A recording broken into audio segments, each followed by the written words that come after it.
I'm 45 years old, and the Falconeer is probably my first game where I've had some success. Success has many shapes. You need to find the success and enjoy the fact that it's out there and embrace what you've made. You just gotta keep going. So success, not something that defines you. You made a game, it's your art, it's out there. That is success. I'm Tomas Sala, I'm the creator of the Falconeer. I've been a developer for over 20 years, doing all kinds of jobs, all kinds of places over the years. At some point, I wanted to be more free, work by myself, be at home with my kids, and that's around when I came up with the Falconeer.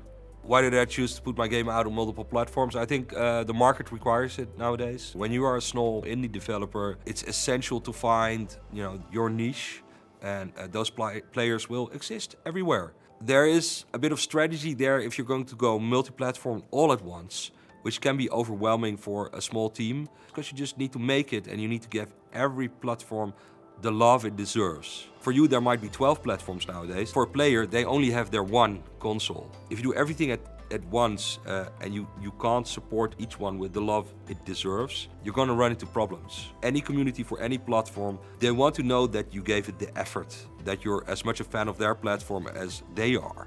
So when you're looking for assets for the game you're making, there's always stuff you can't do yourself. And you really need to think about the platform compatibility, so that you're not constrained yourself by the asset you use.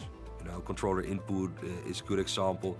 I am a little bit crazy in that I like to do as much myself. So I do all the art, all the animation, the majority of the coding. I don't use textures as a sort of a creative limitation. There's this saying, I don't know where it's from, it's the smaller the prison, the more interesting the breakout. So I constrain myself, so I'm forced to beat the walls of the tech art I'm making to find new ways of doing things, and that keeps me going and able to finish projects. For me, indie studios or indie games are games where the people making them are adding their own voice. The creators and artists, they have their own message, their own story, their own emotion they're putting in there. It's much smaller, it's much more personal, and when you play them, you realize there's a person on the other side making these games.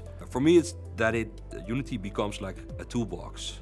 You create a way of doing things which is your own, which isn't, the default way, which isn't, Unity never prescribes you a certain way to reach a certain result. You make these things yourself. I like my setup of Unity. It's like my workshop. Everything is there. I know where it is. Occasionally I'll go out and buy something new, but on the whole, I like to organize my workshop and keep it as it is. And Unity is actually, it allows you to do that.